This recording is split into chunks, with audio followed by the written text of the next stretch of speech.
Joey, I figure that I'm not going to be able to marry you after all. I don't want to. What? Nora, what's going on here? I've started to hate you. Therefore, I can't marry you now. This is the end of you and I being engaged to one another. I was wondering why you were texting me at this time of night, and this is what you had to say to me? Just because you've started to hate me for some unknown reason, me and the rest of those around us aren't going to see that as a good enough excuse for us to break up now. Well, it's not my fault that I've started to hate you though, right? Can you explain to me why you've started to hate me of all people? Perhaps it has something to do with the fact that you want to know every little thing. You hate me because I ask you too many questions or something? That's right. Now you understand why I hate you. That's the end of this conversation. I'm not going back to my parents' house, nor am I ever coming back here. So I'm taking all my things and leaving. What the heck is going on here, Nora? Where will you ever go then? I'm not coming back to you again, so I don't have to tell you where I'll be going. I don't even want to see you anymore. So there you go. Goodbye forever. Hey, Nora!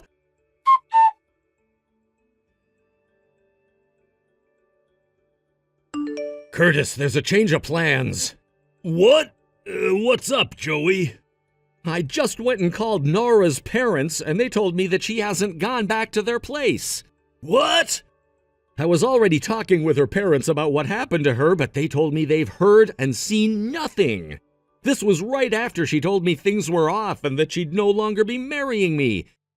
She told me she hated me and everything, so this isn't looking good for you. Oh no. Are you serious right now? I think she might be going to your apartment right now, Curtis.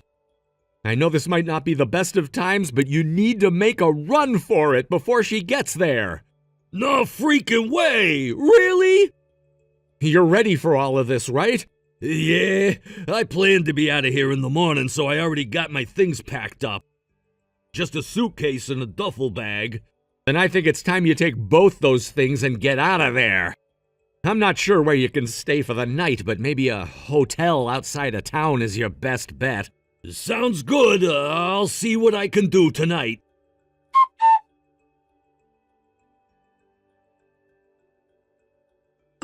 Hey, Joey. I'm going to give you a chance. A chance to get back together with me. If you can guess the correct location of where I'm at right now, then you and I can get back together. You still want to get married to me, right?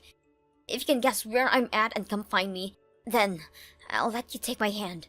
Good luck thinking of that answer, alright?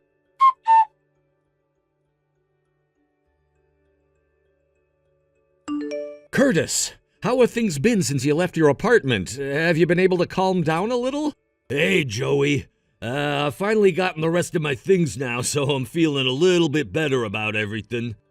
I never thought that being freelance would give me this kind of freedom, though. Well, as long as you were able to get away from Nora without having to sacrifice anything but time, then you're set. I really made you worry a bit, huh? No, I'm the one that got you all worked up. I never thought that after just one small visit to your place, Nora would become such a stalker. Well, I'm sure to you she didn't seem like the type, but the moment I met her, I could imagine that kind of behavior. Well, at least you noticed it right off the bat. By the way, I got a call from that apartment's landlord. And? He told me that about 10 minutes after I left my room and got out of there, a young woman carrying plenty of bags showed up and went to my room. She was ringing the doorbell over and over again while screaming to be let in. That all caused a lot of problems for the rest of the tenants as well, and they began to call and text my landlord about it, asking for him to do something. That's too bad.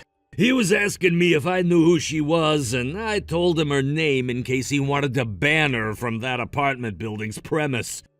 He told me that in order to get her off the premises that night, he had to tell her that the person living in that apartment had already moved out and that the lease was up. She ended up getting really upset and left the moment he brought that up. Is that right? The fact that that all happened just 10 minutes after you left, that was a very, very close call then. Seriously. When the landlord told me that, all the hair on my back sprung up and I got a bit of a cold sweat. Well, at least you escaped her. I should probably get to bed here soon. I have an early morning tomorrow. I'll talk to you again soon. All right. See you later, Joey.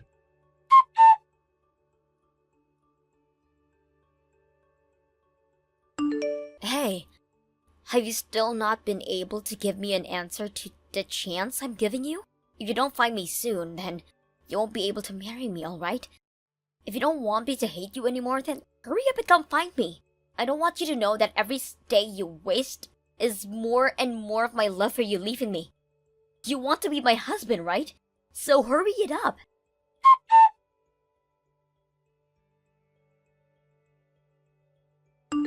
Hey, listen to me, Joey. You are still trying to find where I'm at, right? What do you need? A hint or something like that?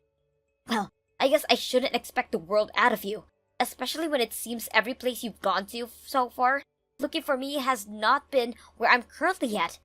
Ugh, I guess I'll have to give you a hint then, huh? So this one time, I'll give you a hint. Right now, I'm staying at the tallest hotel in this town. That is also right near the train station. In other words, I've been living here for a few weeks. And if you're now aware of what place I'm at, then come here with money to pay for my stay. That's your penalty for not being able to find me without that hint.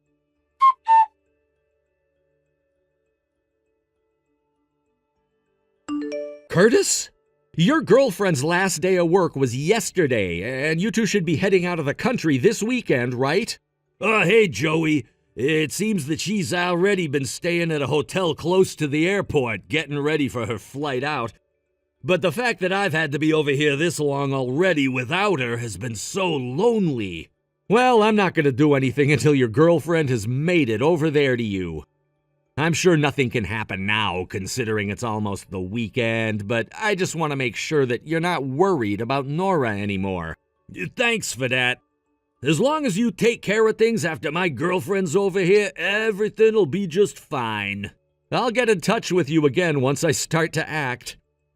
Sorry for leaving you with all that, and thank you for all of this.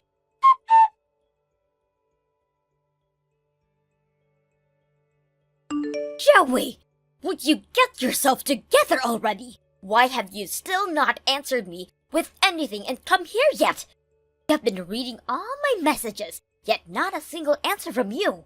I haven't even gotten a response yet from you saying that you've been thinking about me and looking. Stop freaking ignoring me, you jerk.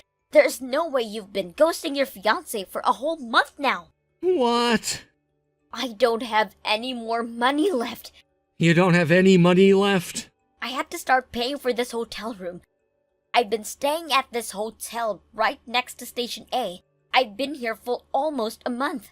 I know that. What? Ever since you told me that us being a thing was over with, you've been staying in that hotel, right? So you knew I was here the whole time? Yeah. I asked someone to go out looking for where you went, and they said you started to stay long-term in that hotel. Then why did you come get me weeks ago? Well, to be frank, it was to make sure I could buy some time. What do you mean? In order to protect both Curtis and Curtis's girlfriend from you. What? You're doing that to protect Curtis and I. What are you going on about? Curtis isn't going out with you right now. What? But you told me before that there was this special woman that Curtis was looking forward to proposing to, right? He was looking forward to me, right? Why would you think that? This all starts back when you brought me out to go and meet him for a bit. But back when that happened, his eyes met mine for a second, and that's when I knew him and I were in love. Huh? And then a few days after that, you were telling me about how he was planning to propose to a special woman, right? At that point in time, I knew for a fact that he was ready to marry me. And that moment, when his eyes and mine met, that was proof of that. Yet, After going through all of that hard work of telling you to go away and that I was no longer your fiance, you ran off. You ran off to somewhere that I couldn't find. I was the one that told him to run. Uh-huh. He and I had been talking for a little while about how you were trying to stalk him. And well, the first time he brought things up, he also told me that he was planning to get married to his now fiancée, who he's been with since high school. Then they would move overseas where he could work freelance and enjoy a new culture. What? Since high school? Moving overseas? Uh-huh. Curtis is a freelance coder, so he can travel anywhere in this world and still keep his job. That's why he'd been planning on going overseas and living abroad for a while. He then told me about how he wanted to take his girlfriend, his fiancée actually, with him, and they could live together overseas. What? I'm sure that explanation has helped you understand that you are nothing to Curtis. Not his lover, not his girlfriend, not his fiancée. At first, I was never thinking I'd have to explain any of this to you, but when you started to try stalking him, I had to think of a way to convince you that you'd never be able to get him. What? But I had to also make sure to keep a lot of things hidden from you until they were both in a safe place, or else you might still try and go after him. Since him and his fiancée are now long gone, I think I can pretty much tell you everything. That woman that Curtis is planning to marry is your little sister. Huh? My little sister, Kelsey? I was just as shocked when I found that out. I wasn't as shocked, though, by the fact that the person Curtis has been going out with is your little sister. What really did me in was the fact that you had a little sister this whole time, even though you always told me you were an only child. While you'd been out of my hair this whole month, I was talking with your grandpa about everything, and that's when I finally learned what all went down. What did he tell you? He told me about how you and your little sister grew up in very different environments. What? You had always been adored by both your parents, and because of them always spoiling you, you turned into a very self-centered jerk. In order for your little sister to escape that very toxic environment you and your parents created, right after graduating from high school, she left the house. And ever since then, you've never heard a thing from her, and that's why you always like to think you were an only child. And even with me, you said that you never had any siblings, which is strange considering I was about to marry you and you could tell me the truth. Well, I didn't want to talk about her. I'm not really sure what all has happened in her life, but the fact that you thought it was okay to never tell your own fiancé about how you've had a little sister this whole time is disappointing. I honestly find it pretty unacceptable. That's because... I don't care to listen to your excuses now. But Joey... Just like you were hoping for, you and I are no longer getting married. Wait, what? You're joking, right? If you're upset at me for saying that I started to hate you, you can just go ahead and forget all about that. I mean, actually, all of that was just a misunderstanding on my part, because I had thought Curtis was in love with me. You could just act like all of this never happened, alright? There are a lot of things I'd really like to say about all of that. But at this point, it would be a waste of my time and energy. What? Huh? The only thing I can really say now is this. Am I a freaking joke to you or something? You actually think I want to get back together with you after you said you hated me and left me over a misunderstanding? The only misunderstanding here was of you. Of me? You're talking about me? The fact that you went and did all of that and still don't seem to feel apologetic about it is scary to me. But, Joey... Now that I've said that, it's over. And as for things like the money I paid for your engagement ring and the wedding prep, I'll get it all back from your parents. What? But you'll have to have a talk with them now on how to pay them both back. Joey, wait. Oh, one other thing. This is about you saying you hated me. All right. You could just act as though I never said that.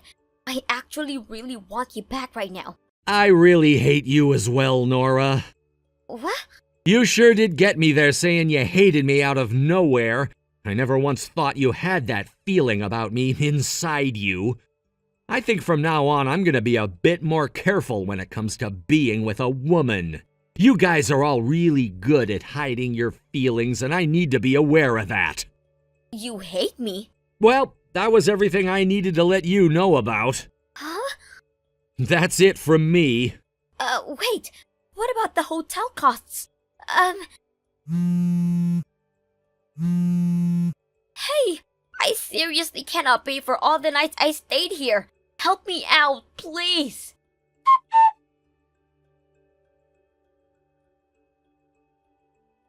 That whole month of having to think about what Nora would say next and making sure that Curtis and his fiancée were safe was pretty tough on my nerves. But in the end, we all came to a safe conclusion where nobody had to get hurt, besides Nora herself. After talking to her, Nora started begging her parents to come and help her pay for the hotel. At this point in time, they had already been pretty skeptical of her because of what I had said happened. And for the past month, they didn't know where she went. But once she had told them her location and the reason why she was staying here for that long, they came to pay off the remainder of the bill and take her home. The total bill for all of that was around $7,000, which Nora was only able to pay $500 of. Nora has always loved staying at places that look really expensive on the outside, and so the place she chose did not stray far from that. After having realized how much they'd messed up in raising Nora, since they both had to pay for her hotel stay and both the engagement ring and wedding I had got, they sent her away to live with her very strict grandpa. There, she was forced to work 80 hours a week, making back all the money she owed her parents, while also relearning everything the proper way from her grandpa. I've heard that so far things have been like hell for her there.